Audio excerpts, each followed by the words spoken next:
Hi, my name is Kutsia, and it's such a pleasure to be able to contribute to the Ananke Festival and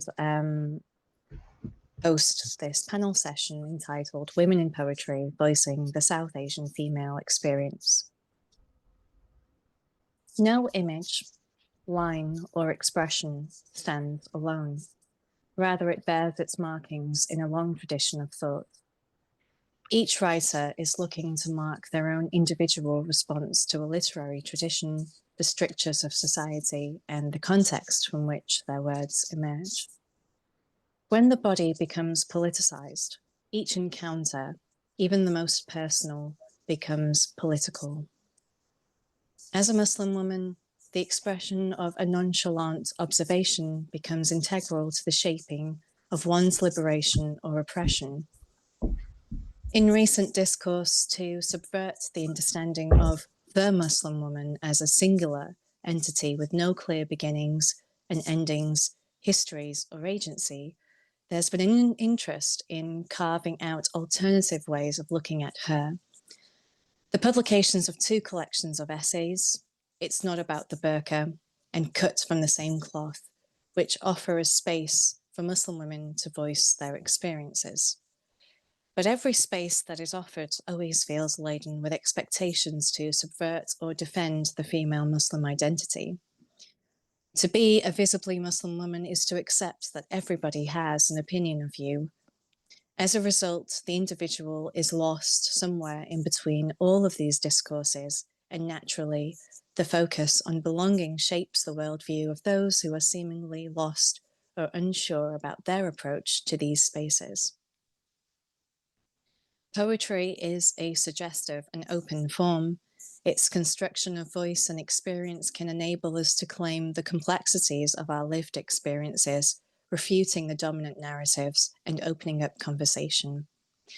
This panel brings together four contemporary Muslim South Asian poets, Rakhshan Rizwan, Sascha Aurora Akhtar, Naima Rashid, and Muniba Mahmud, who will read their poetry followed by a discussion. These poets will aim to discuss and illustrate how the power of the written word can shape a resistive voice and space for the Muslim woman by reading their poems and reflecting on their craft.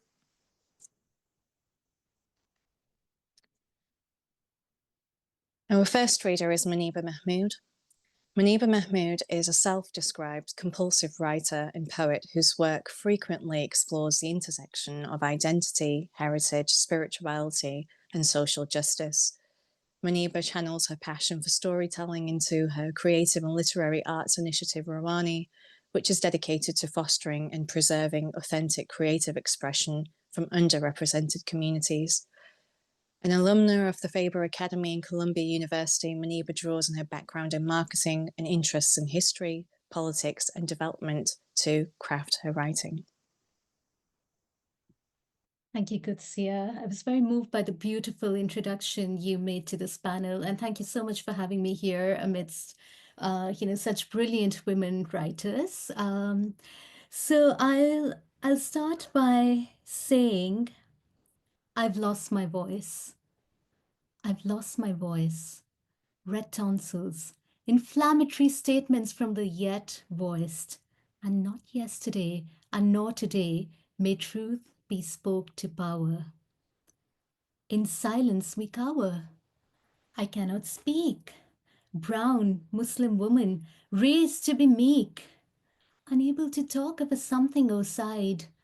On the safe side, drowning as migrant speech like a strepsil is gulped down.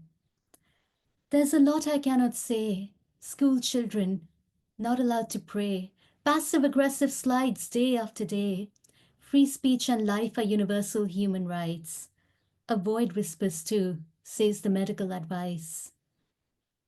I've lost my voice amidst plentiful liberty and freedom of choice. The semi-woke rejoice. Safety in numbers, dumbed down in a crowd. But of this nagging pain and for it, I cannot speak aloud. So the poem that I've just read was written about a year back when I was sitting and thinking about, how idealistic poets at the end of the day often sit in their quiet corners, write poems of lament at the state of the world, whilst the platforms of the world are given to the people with the louder voices that are not necessarily speaking for the people. This poem then became part of a poetic play that the Ravanis community had performed on similar themes. And speaking to what I write about and speaking to what I work with our collective and community to write about, one of the themes that's coming up quite frequently is that of migrations, because given the state of the world, given the social injustice that moves people to migrate in the first place, that moves people to, that also impacts people once they migrate. It's quite a common theme for us to write about it in the collective and for myself individually as well. The next poem of mine speaks to that theme of migration.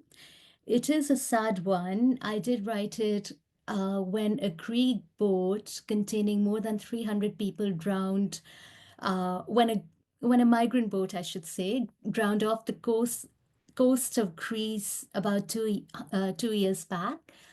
After signaling distress to the coast for over an hour. So somebody on the coast and possibly more than one person made the decision that those 300 lives were not worth saving.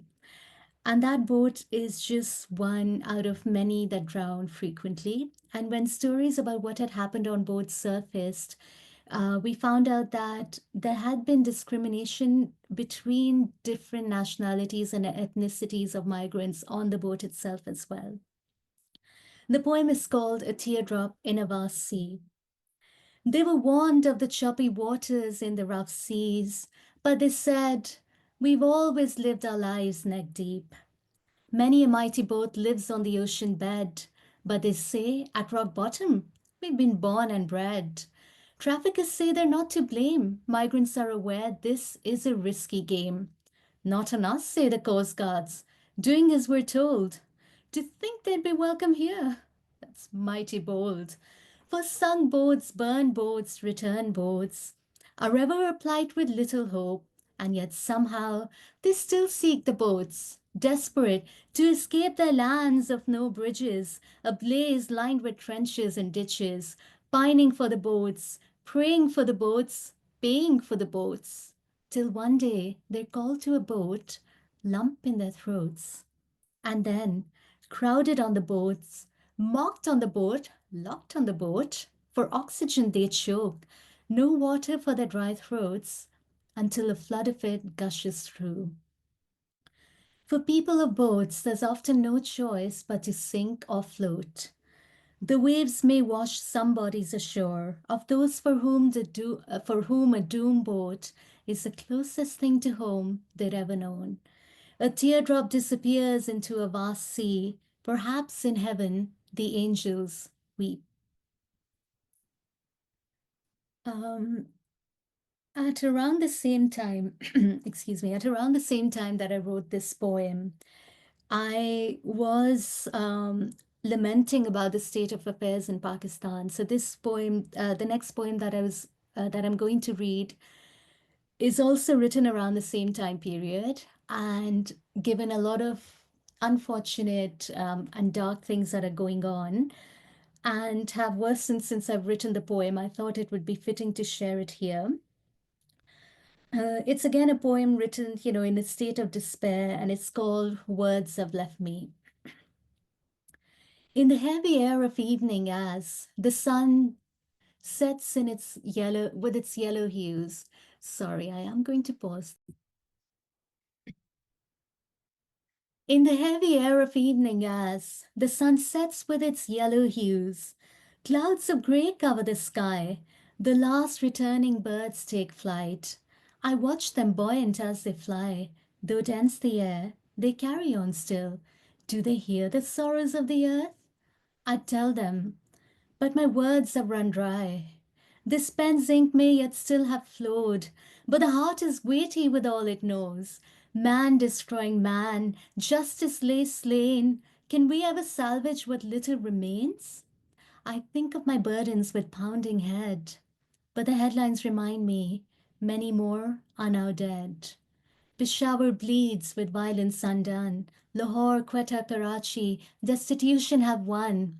The pound is now 100 times 3.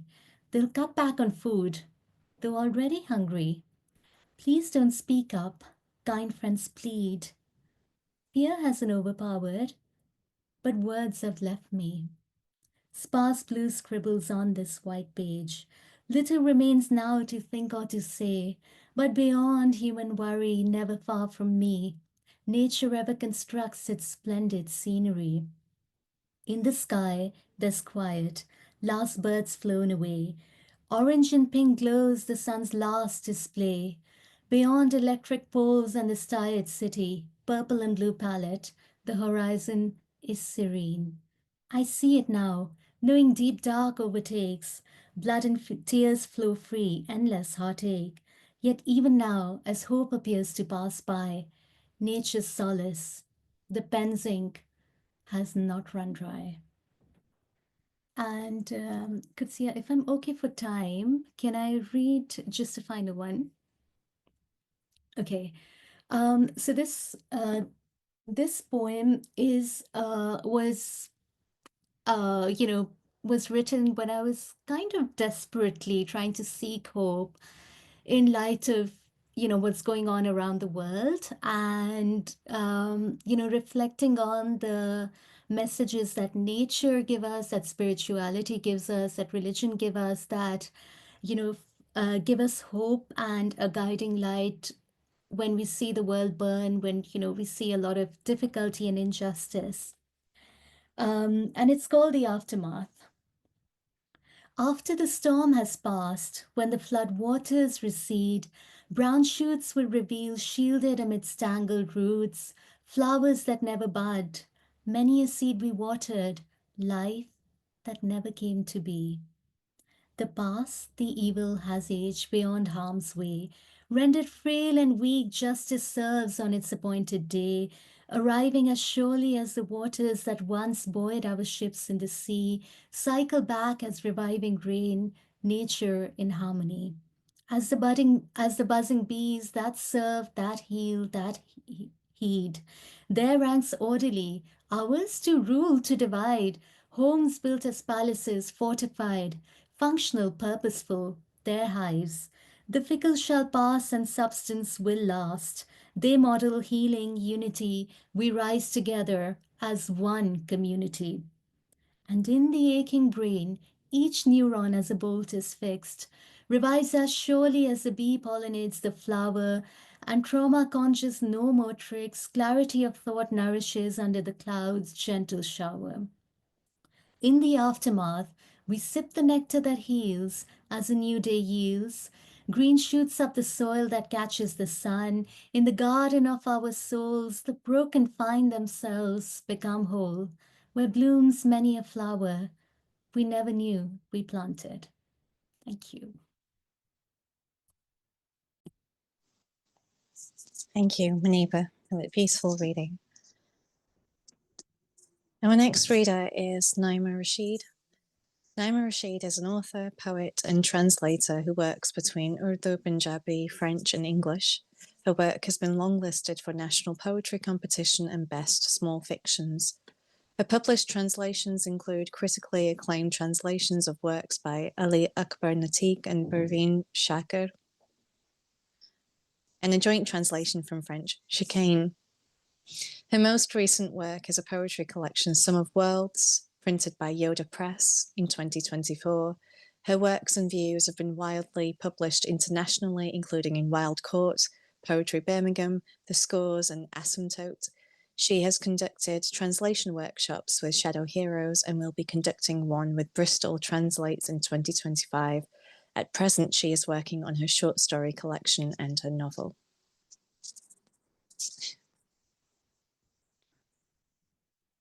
Hi, Katia. Thanks so much for having me. Thanks for that, your wonderful introduction to the panel. I'll be reading some selections from my published collection, Sum of Worlds, and as an introduction to the themes, I'll just read the back cover, read from the back cover of the book. What is it like to have a conversation with yourself? Which worlds do you cross when you meet all parts of yourself, broken and whole, in a great and courageous reckoning? The places you have lived in, how do they change the contours of yourself? How do these altered geographies show up when the self unfurls? Sum of Worlds evokes these and many more thoughts that question the nature of the self as it shatters and is put together again. So the first poem I'll be reading is called Trigger Warning. Trigger warning. That's why we have borders, from planets to continents to countries. It's a good idea to keep zones distinct. They're best when held apart. There's trouble when they mix, serious inconveniences when they bleed into each other. Let us be sane, let us maintain these distinctions. Like well-behaved adults, let us keep our issues separate. It's all a little muddled in your hemispheres down under. Things run into each other. People and nature are often out of control. Laws of universe and governance can't hold, it seems. Don't barge in with your complications, your struggles and abuse. What's with the South anyway? What's with you all from down under, always climbing, always trying to move upwards? Don't trouble the meticulous tranquility of our hemisphere. We've built our sanitized worlds with care and calculation. Don't muddy them with the sludge of your wars, with no end or cure in sight. I can't handle these dark clouds hovering over my spotless blues. I need time to remember there's life beyond my cocoon. I need time to adjust my reality. I need time to switch my spectacles, find a new viewfinder. The empathy exercise, whatnot. Put myself in your shoes, etc. I can't risk that the trauma trouble me with issues from irrelevant worlds. I need a bell. I need a siren. I need a trigger warning. The next poem I have is of a rather personal nature and pretty self-explanatory.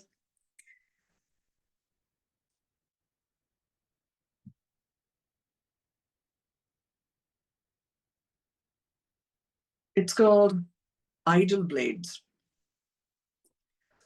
Bad omen, but shagun. Scissors, when they snap idly, cutting air instead of objects.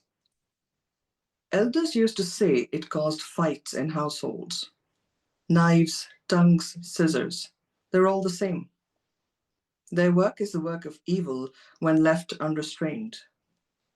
So you can blame a broken home on scissors, on blades that snapped on idly, not knowing whom they hurt or how much. The next poem is called We Were Two Women in a Room. It's a poem that most mothers will relate to. We were two women in a room. Across the restaurant, we were two women in a room, our lives suddenly face to face. She was feeding a second child at her breast, singing a lukewarm, "Wheels on a bus go round and round," scanning the menu furtively in between.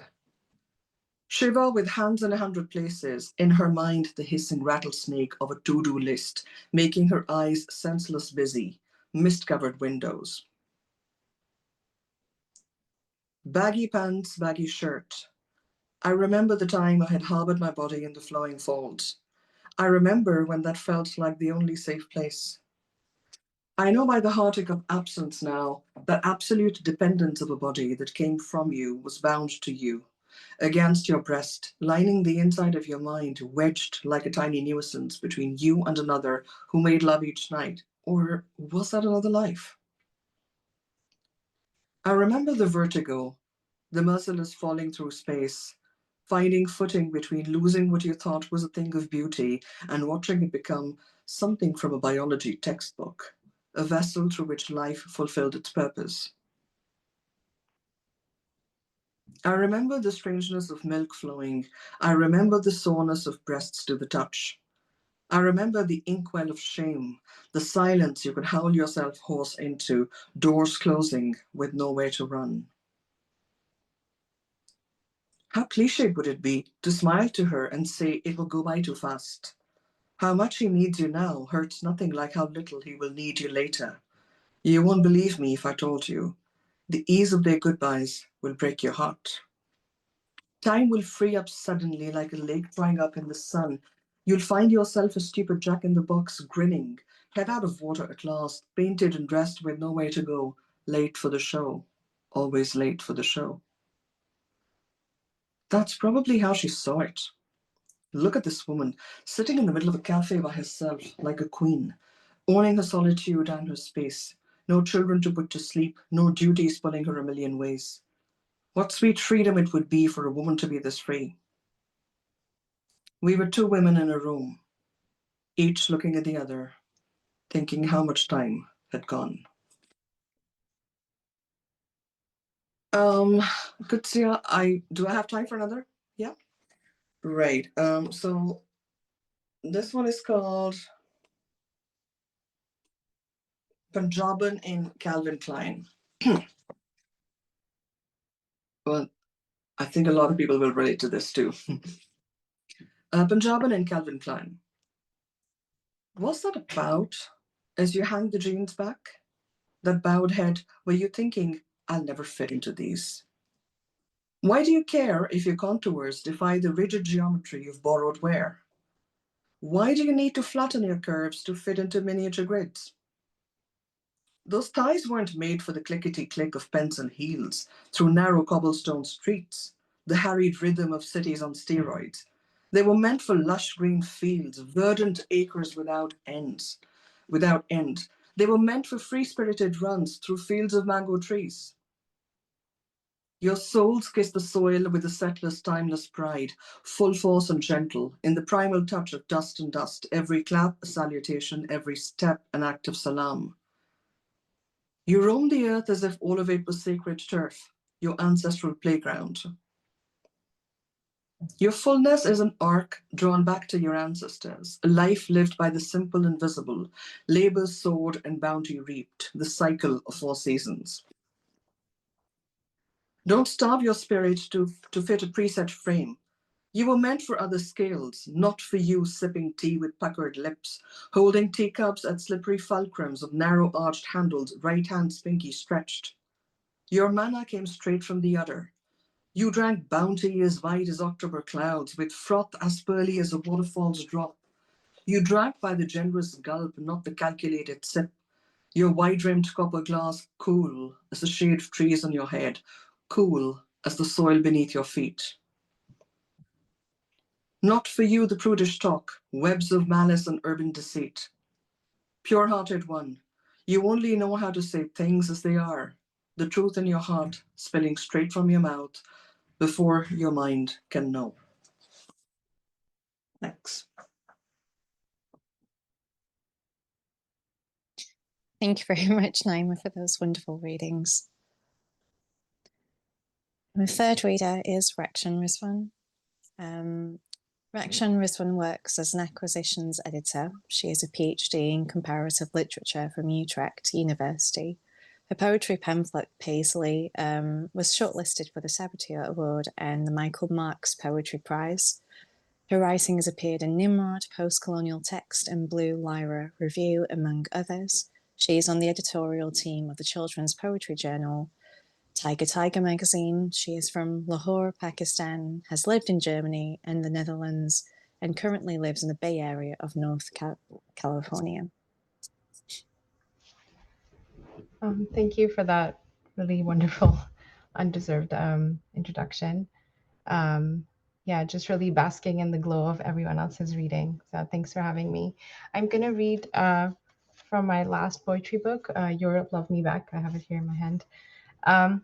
And just to kind of give a bit of context to this book, yeah, this book was kind of unintentionally born while I was doing my PhD.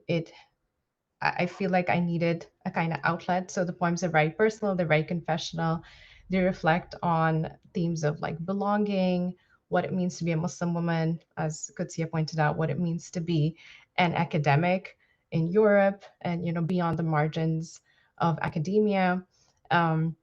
There's some reflections on being a young immigrant mother and like looking for community and connection in your everyday life. So it just explores like various sorts of margins or marginalized spaces and tries to kind of weave through that to show the Muslim female experience. Obviously, it's not a monolith, but as something that exists at the intersections of various different things.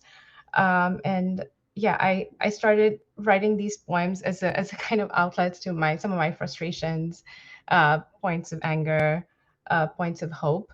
And I didn't think that it would like turn into a project, but it just kind of evolved into something. So the first poem is called Bite, um, and this poem is about um, I want to say like I guess microaggressions, but I guess it's about like this embodied sense of otherness that you feel just while existing as a hijabi woman in a public space. Summer is sudden, it bites the skin, the bare face on a lit up stage. You can see details of the brickwork, the wide open pores that need closing. Your eyes are at their bluest. I can see the sun begin to lighten your hair. I see the freckles on your pink skin, the fleas on your dog, the garage doors with their paint chipped in places, the dried liquid on the lids of black garbage cans. On Fridays, I can see inside your house the polish of new furniture, white flowers cascading from empress trees and landing in the blonde hair of your children. I can see the sunscreen and the spray tan, the flaps of skin like parchment coils documenting a life, storing the memory of each birth. At the community pool, a brown girl shouts at a boy, the commotion of wet feet and paddling quietens down. Everyone takes sides. I can see the gold ring flashing in your nostril. I hear the children splashing and singing Maandag, Dinsdag, Woensdag, Donderdag, Vrijdag. I can see you swallow a lump into the throat of history. As you see me, as you cross the road, I can see how you hang close to your friends, all the beautiful sundresses swishing, with your tall children by your side with their ice creams. I can feel the lick of conversation on your tongues. History, a wishbone stuck in our throats. I am the most dressed person in this street, my skirt a deep green, does not carry with the wind. A hijab tied into a summer turban will not toss in the wind like a pale head of hair, like a head of pale hair. I can see the fingers that never touch my arm, the way your eyes avert just a little, how your voice loses its lilt, how you tighten your grasp on your dog's leash. One day you will see the way my skin pores open in the summer months to receive warmth, same as yours. And the next poem is called Adjunct. It's pretty self-explanatory. I was an adjunct for um, I, almost a year, and also kind of a teaching assistant for several years, and so it reflects on being kind of in the margins of academia, trying to make a space for yourself, trying to remain gainfully employed and provide for your family whilst also trying to kind of grow your academic life. And from my part, I used to research human rights while not having many rights of my own. So it sort of deals with the dichotomy of writing about aspirational things like rights and political violence and how they intersect while actively like fighting for your employment and your survival in a country. Adjunct. When a country is so shuttered in, how do you get it to open? I knocked and I knocked, but nobody answered. The door of the university is heavy, leaden, and does not swing open. It is made for bodies different from my own. I waited for a professor to lead me in, but nobody offered. The door, meanwhile, became more gilded and beautiful, and triple my body weight. I tried to slip my academic degrees in under the door, my vaccination records, bank statements, language certificates, integration exams, tuberculosis test. I slipped in my CV and cover letter and a recent photograph, a sonnet, a villanelle, a short story. We fight back with paper because we are civilized. Someone told me to try other ways. Pick the lock, they said, pry it open. But I did not want to be a brown crook and prove them right.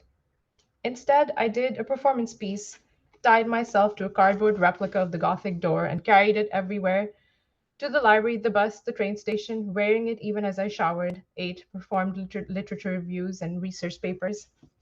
But no one was interested in eliciting my testimony. After all, I wasn't dead, I wasn't ill, and hadn't this country treated me so well? For it is not a human right to be much more than a Gambin's bare life, to exist in the hallowed halls of the academy. There comes a point when our wanting is simply too much, obscene. Now I stand in the department's courtyard where Mannequin Piss is playing, and I let the flecks of wind and vapor, Europe's rarefied urine, cover me. So just to give a little bit of context to that last image, Mannequin Piss is like this little Belgian boy. He's visible in a lot of the fountains in Belgium, sometimes in the Netherlands too. And it's just like a little boy peeing. It's like this odd image. So I've like, victimized myself, but not in a sense of like I am not a victim, like I am genuinely a victim, so it makes sense to victimize me. And then Agamben's bare life refers to Agamben's theory of bare life and how human bodies, when they're stripped of various kinds of rights, political rights, civil rights, they are reduced to a form of bare life, just embodied bodies, and stripped off of meaning and other forms of identity. So that's kind of what it refers to, that there are systems in place that are there to just keep us at that body level, like you have food, shelter, and clothing, but don't aspire for anything else because that you already have so much. So that's kind of what the poem touches on. And then you can read this one. This one's called 100 Years of Gaze. And it essentially has to do with this concept of kind of being like an empty signifier. As a hijabi Muslim woman, you could be a symbol of lots of different things, ideas, and almost like you exist as a figment of someone's imagination, that you don't have any reality of your own. 100 Years of Gaze. For the Ashanite Imam,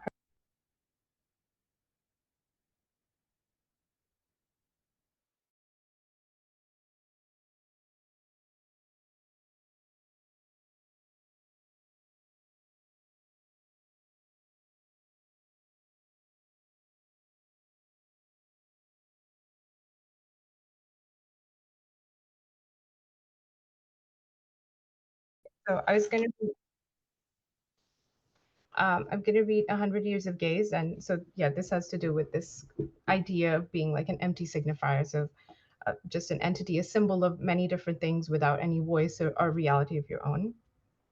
For the Ashanite Imam, her body is an aberration. It makes sacred calligraphies tremble in shades of indigo and gold. For her neighbor, she is a rosary clutching fanatic, her breath ponderous with ardent syrupy Arabic. For passengers on the bus, her body is a peg to hang their eyeballs en route to suburban hell. For her son, she is songs in 4 languages, each one wrapped around the other, hissing silken serpentine. For her professor, she's otherness. The red of her embroidered dress, a chromatic invasion of a gray winter. For the hooded dog walker crossing the street, she is the clash of civilizations, the mortar from distant wars. The swollen bodies of refugees marking borderlands in the sea, the Gothic need to be expunged from the European imaginary, all that is left whispering when the mind empties itself. But her body is more than something to move a slow news day, a signifier to light and take a long drag, more than a roomy verse, a nesting doll, a whirling Sufi, a harem girl. She begins to cut herself out of dinner conversations, headlines, starts to sew herself a brand new skin. And then I was thinking I could read. This one's called Foundations in Rose Beige. And it's essentially like a reflection in identity and makeup and the color of our skins and colorism. And I guess in the back of my mind, I was also thinking of like whitening creams and Fair and Lovely and just how the idea of whitening skin, makeup, and identity kind of intersect. Foundation in Rose Beige. That is the name of skin that provides full coverage. The name of the thing you say is too much, filling out the pores, blemishes, and scars. All the damaged women sauntering around makeup aisles, dabbing it into their skin, rubbing it into their bones. My mother in the mirror, squeezing out a generous amount on her patriarchal wound. Women plastering their daughters with foundation and heavenly honey. Sometimes we need it up to our arms, sometimes our thighs. Sometimes we need to soak in it to survive. Sometimes we drink foundation in suede mocha, keep it in our purses at all times, small vials of color tucked into our pillbox because we are bone setters, shock absorbers, dirty dancers, ritual chanters, healers, queens, magicians, conjurers, witches. And we leave our warm vanilla on the pages we write, the dishes we wash, the people we hold. There are sutures of deep charmeuse on our skin, stitches of paint, ointments of hue, medicines in warm and cool shades. There are prescriptions in creamy Georgette in our bathroom cupboards, doctor's orders in pink bisque, holding us together as we tremble in supermarket aisles, lie waiting on white hospital sheets. Our mothers massaged us, light taffeta into our hair before bidding us goodbye. The words spray painted on the subway are soft caramel. The ink of our history is golden tan. But sometimes my skin is musty ash. Then I'm the darkest woman I've ever been. My skin curdles and shows, my skin singed and burrowed and bone, and I can no longer dab, no longer spread and mix. I can no longer find a shade to swatch, stitch, suture, and fix, no longer even out the blots on this broken sheet of skin. Um, yeah, this also, this is kind of a tribute to my mother as well. My mom had this, I don't know, there's this thing that she used to say before she had like a big event or an exam or something important. She'd be like, okay, if you're gonna go down wearing lipstick. Like, if you're doomed, you better look good while you're doomed. So it's just something that really stuck with me. Like, if you're gonna go down, I still say this to myself, okay, if you're gonna go down, if this is like you're doomed, go down with a smile and wearing lipstick and looking good so that, you please you gave a fight, right? And you look good while being doomed. Um, I don't know, I'm not keeping track of time, but I'm gonna do this one's called the news. And apologies if I'm not pronouncing that correctly. Flenu, I think it comes from this. It comes from French literature, and it's this idea of this ever-moving itinerant body that moves through cities and spaces, and is like a symbol of modernity. And it's just a reflection on mobility and female bodies, and how we have access to public spaces, we don't have access to public spaces, how mobile are we in different spaces, how embedded do we feel in cities and spaces, such that we can claim them or not claim them. She came from cities where only men walked in the streets and women didn't, except to make themselves vulnerable to men who wanted to kill them for walking in the street. She walked like a hallucination of her own making, as if she could scarcely believe she had a body. She walked like a passenger chasing a train, someone who wanted very much to be inanimate. The hydrant, the cafe window, the bicycle stand, to hide behind shadows and walls, other people, her own gaze, winter coats. She walked not to exist, but disappear, to be semi visible. The city wasn't built for her, so she had to trick it, make herself a shadow, a spindly ghost, fit into the lapel of the city or into its trouser pocket and get away with it. How does one walk in a city when the city was imagined for others? The gazes seek her out, letting her know she shouldn't be there, but they fall softer on her skin, and she is learning to find herself beneath all the words and lessons about space, size, men's legs. Now all she needs are pockets to store her pepper spray and a lipstick that's secretly a knife. And then this one's called Letter.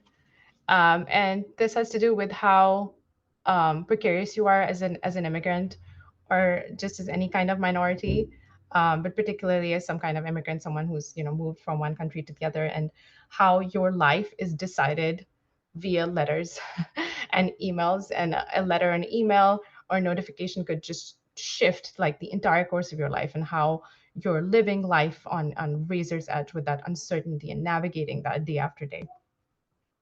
I expect the postman to drop anything into the mailbox: a letter, a letter bomb, or petrol bomb, a letter written in blood, anthrax, or love letter, a phone number, a dinner invitation, a notice of eviction, or information about a pending court date, an unpaid bill, a tax notice, a rejected visa notification, a permit extension deadline, a speeding ticket, a deportation date, a murder threat, a yard sale, an offer to wash the windows free of charge, an upholsterer's address, a verdict on the nationality application, a tablet to administer in the event of a nuclear holocaust, a neighborhood stalker's letter, a reminder from the city council to pay the water tax. The emissary of this new country is a minimum wage messenger, a messiah in orange overalls. They say a thin letter means bad news.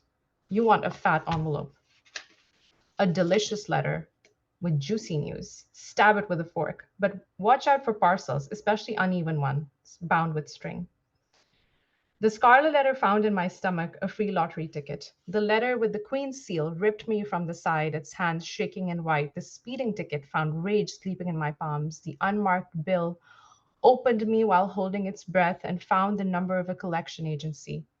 And an unpaid student loan coiled in my intestines. Are we still good on time or should I stop? Oh, there's still time. Okay. Okay. Ooh. Where's the Sophie Scholl one? Okay, so this one's called 18th February 1943, and that's the date that Sophie Scholl died. And Sophie Scholl, for those who don't know, was this German like resistance fighter and activist. She's a young woman in her 20s, and she stood up against Hitler and the Third Reich, and she publicly wrote against them, and she would distribute pamphlets. And there's this famous story of her and her brother would push like the pamphlets against, you know, the Third Reich from the verandas of the University of Munich. And apologies if I'm getting the history incorrect. And so she was charged with treason and she was killed. And I think she was just 24, 25. But I don't know, there's something about that story like really stayed with me. And I think you know, as sometimes as a student in Europe or like in Germany at the time, you know, you feel like an outsider and you feel like you don't belong and you don't have a space in the national narratives. And there's no history of migration that's very long standing for like South Asian immigrants. But this story of Sophie Scholl, it just really used to resonate with me, and I could identify with, you know, her description of the story, and you know, living through various kinds of oppression, dictatorships, you know, as somebody who moved from Pakistan, like, you know, that kind of pushing back against political oppression, sometimes at your own personal cost. I don't know, it really like stuck with me. Sophie Scholl's thin wrists, the sharpness of the writing, perspiration a drop in the heart of the nation.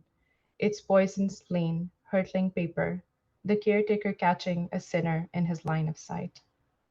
I am now, she writes, as before, of the opinion that I did the best that I could for my nation. I therefore do not regret my conduct and will bear the consequences that result from my conduct. The guillotine, the hand, the pen, and the paper cut compete in a contest of wits. But before that, she requests a last cigarette, a long drag at the expense of the guards watching her, shrinking years into short breaths and seconds into a plume of smoke. If the papers had fallen differently, if she had reached her perch a moment earlier, if the janitor had taken longer with his tea, she would have run down the steps, held Hans's hands, and hurried out, left the campus with the hundreds of students silent in their lecture halls. She is a regular stop now on my way home, where I must switch buses. Platz die Weißen Rose. Her presence is suggested by a gentle ding as passengers dismount, alight, recognize the shift in the air. Her seditious heart beating in my body. This piece of history I want to claim as an Auslander, the only national narrative that makes sense to me. And so the reference to her taking a cigarette, so that's actually historically accurate. That was her last wish, was to have a final cigarette with her brother, and they had this moment of mindfulness and connection before they were like executed, obviously. And this line, "I am now as before of the opinion," this line is taken from her, I think her final her final letter or confession. So these aren't my words. These are Sophie's words that I've inserted into the poem. Okay.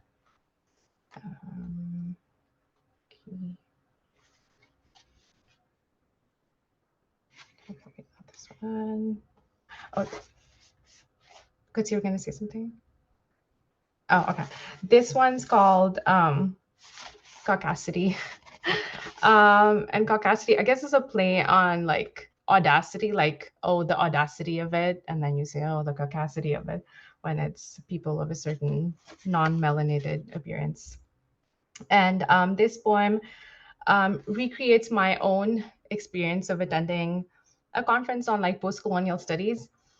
in which all the speakers were white, except for this one speaker who was like British Indian. And I think she even made light of the fact that uh, recognizing like the paradox of what we're all collectively experiencing. So this poem recreates that moment of being a brown hijabi academic in a space, in a conference on post-colonialism, and in a room where you technically belong, but you're made to feel like an outsider. And then someone, a speaker in the conference, like points out the darkness of the situation and the caucasity of it.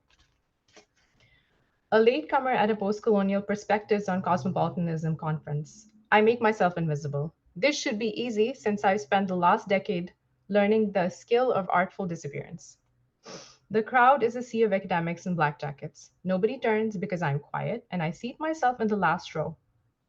But a pair of blue eyes, offended by this interruption, this melanin for his gaze, this unpleasant offering, fixates on my face. Instead of staring back, I look away, pretend that none of this is happening, that if I don't acknowledge the exclusion, it didn't happen. Like I have to sign off on racism before it becomes real. And so I tear up the contract. Find a spot on the wall, a shady corner, a leaf in the wind, a gray tile, stare at academics presenting papers on post-coloniality and how it applies to their nation states. I do a quick scan of the room. As prey, my mind constantly navigates the thread of predators who don't kill, but casually humiliate, which is much worse. I can come to the conclusion that I am one of two people of color in this room. The other brown woman is in the front row, a distinguished guest, an invited speaker, unlike my small, unwanted doctoral ass. Listening to all this with a dour expression, not looking to massage anyone's ego to please or disarm anyone. After the presentation of postcoloniality in Denmark, it is her turn to present. If someone had told me that this was the white postcolonialism conference, I wouldn't have put in a paper. Nobody laughs. But she does rather loudly. Any questions? The blue-eyed man says, I don't understand how coloniality is only valid for certain countries. For example, Germany was ruled by the Roman Empire. Surely colonialism and empire is part of everyone's history. Does anyone here have lived experience of living under the Roman Empire, she says. Does anyone here have lived experience of living under the British Empire? I reluctantly raise my hand. There you go, she says, with a soft movement of the hand, and then continues with the rest of her paper. In that moment, I am glad to exist and to come into view briefly, if only to prove her point.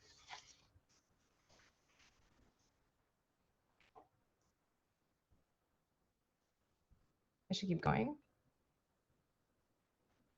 Oh, there's one more minute. Oh, okay. Okie dokie. This one's a rather mundane one. I can read it. It's called Post-Racial Nation. And it's about waiting in doctors' offices. And I'm sure all of us have had this experience. Hopefully not so much of this experience, but it's about waiting in doctors' offices. And there's this moment of like collective vulnerability that, you know, no matter who we are, what our identity is, we are all vulnerable human bodies. And there's some kind of humanity in that. And I know this, and I kind of touch on this idea of like a post-racial nation because it's almost a cliche. And does it exist? Does it not exist? Obviously not, probably not. But it's almost like it's kind of like a joke, like, oh, the post-racial nation is a doctor's office because that's the only time we are empathetic and silent and acknowledging our collective vulnerability. In the doctor's office, waiting for our turn, watching a tepid painting, a mediocre landscape with too much blue. Next to it, 12 pictures of identical gray cats wearing dresses. Between us, there are boils and colds, cancers in remission, economies in recession, an itchy fungus, athlete's foot, and endometriosis, which will be dismissed as anxiety for another year. We examine each other before she has us go behind a curtain and quietly undress. We take stock of the skin, its pallor, the cough, its severity, the roughness of the nose. We note the itch of your neck, the tick in your spine, the crack of your knuckle, your hypochondria, accompanying you this visit like a loyal friend.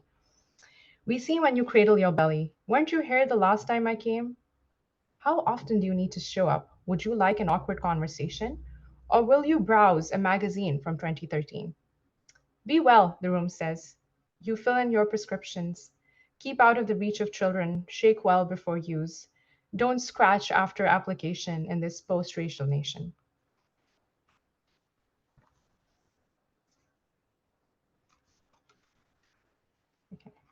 think there's still time based on your smiling face.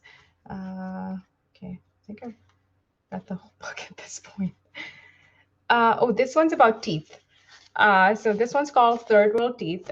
Pretty, that you can kind of understand what, this is about. But it's about the relationship between teeth and privilege, that no matter how much privilege you accumulate, your teeth will always give you away as someone who either, grew up marginalized or, economically downtrodden, or, just like pull themselves up by the bootstraps, or is an immigrant where, you didn't have access to healthcare, so your teeth will always betray you.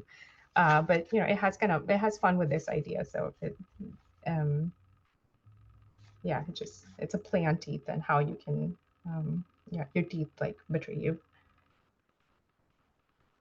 In the last weeks of pregnancy, she sees clouds the shape of embryos and dreams repeatedly of losing all her teeth. No matter how much she polishes her accent, how much education she amasses, the proof is in the pudding and the story is in her teeth. Each one misshapen, potholes in the road, broken molars, fillings of old metal, never regularly cleaned, the alignment all wrong. Have you considered getting braces? The dentist asked Shireen. Age 30, the wrong decade to be fixing a row of protruding teeth. And when was the last time you had them cleaned? A year ago? 2? She did not know that there were things to be done about teeth. She had her first cavity at 12. The dentist poked at it but never filled it. Here's some chewing gum, she said, for the soreness of teeth. Named after the beloved, for her Farhad sliced open a mountain and made a river of milk. Queen of nowhere, now the only crown she has is placed on her teeth. Inside the immigrant's mouth, says the dentist, is the European dream. Here in the decaying molars, a generation of infected gums, aching teeth. These non-pearly whites will outlive us, flesh and sinew turning to dust. But left undisturbed, these storied teeth, smaller than beetles, stay sharp. Let me close my mouth. Conclude this poem first, dentist, and in the meantime, forget everything and bleach my teeth. And so there's a reference to the speaker is called Shireen, so there's a reference to like Shireen and Farhad, um, and Farhad kind of digging like a river for his love for Shireen, and in this context, Shireen is like I said, the only crown on Shireen's head is like the crown on her tooth. It's just a play on the folk tale of Shireen and Farhad. I can pick something else. This one's called mindfulness, and yes, it's about mindfulness, but it's also about the difficulty of like forming connections as someone who's new to a country, and you strike up a friendship and you feel like it's going somewhere, but then you find out it's not going somewhere, and you maybe misunderstood the whole thing, or the other person changed their mind, and you just have a series of like missed connections. Mindfulness. I'm not going to look in your window. I'm not. Maybe you'll invite me to dinner, and maybe you won't. I shouldn't obsess.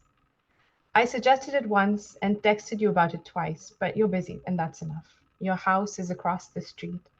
Fontainebleau Lawn 5. I know this because one time we walked back together after dropping the children at school, and you told me about your life and about the car accident, which really changed you. It felt intimate. I felt like there was something there. Would you like to grab a bite from the pizzeria, Happy Italy? I'm here pouring myself a cup of tea. The sky is overcast but beautiful. The brickwork of your house needs repair, but why do you pretend like we don't know each other? I'm making pasta for us, and the children are playing with bits of pasta, coloring them with a marker. I think about you, how you almost lost your son in the crash and fractured an arm. You had dreams about it for many nights afterwards. I'm pouring in the sauce and it's starting to bubble, but you can't come, and I'm going to blame your husband. I know how he looks at me, like he's deciding if I'm fully human and hasn't quite made up his mind yet. Yes, it's not you, it's him. You and I are friends. In our minds, aren't we? We will order pizza and watch a movie, maybe go for a walk. The possibilities are endless. I'm ordering lunch for myself now. I think it might arrive cold. I don't like pasta suddenly. I've lost my appetite. And the light in your window has come on.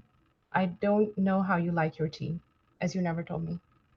but I'm thinking about it, but I'm not thinking about any of this. I'm moving away from you and this, and I'm making space for other things. Incidentally, how many ribs did you break in that accident? Question mark.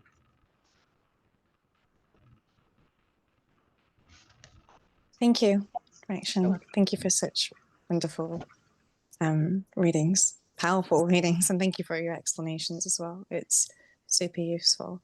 So our final reader is Sascha Aurora Akhtar. Sascha Aurora Akhtar is an OG first-gen poet, double immigrant activist artist consumed by conscious decolonial praxis and age of revolution. I've read this bio a couple of times now, and the next line is still going to make me laugh, but you know, that's the power of it. Her publications are relentless. In her own words, I'll rest when I'm dead. The Grimoire of Grimalkin was printed by Prototype Press. It dropped in October 2024. And her collection of anarchist visual hand-drawn poems, Void Song, in 2023. Take it away. Gosh, this is really intense, right? Like these 4 readers and Zoom, and you get like after, I mean, honestly, after Rakshan's sort of reading, which takes us into like dunya, so there's we all grown up with the sort of Islamic Muslim sort of ideas, so the dunya and deen, and I love what Rakshan, what you did with, with dunya and the social justice and these experiences. Um, and I was planning then that I was going to read, because I've written about the skin whitening as well, in my fiction. But now I'm just feeling very philosophical. So, um, as some of you may know, not know, um, I approach my creative practice like a project in many ways, where an idea, I decide on something that I want to work with.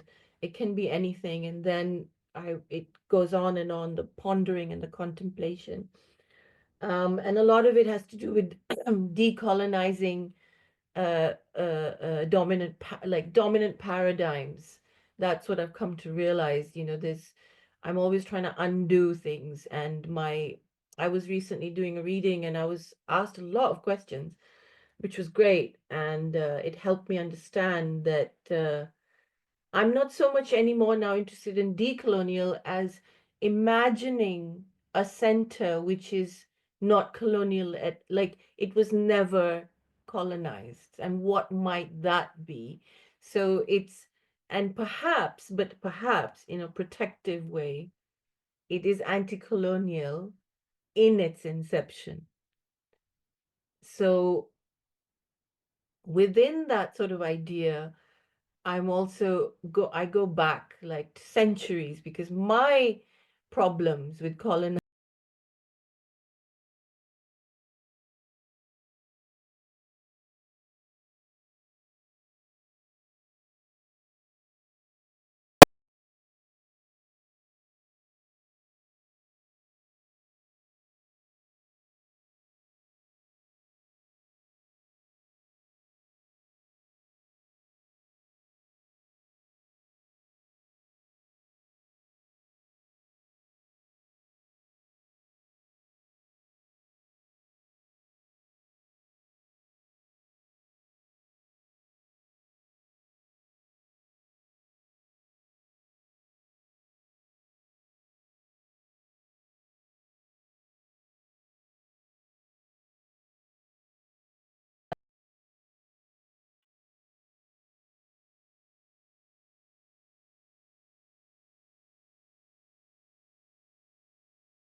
No matter how many of these red leaves I pick up to contemplate, to share photos of, to obsess over, and to love. For love I do, that is certain.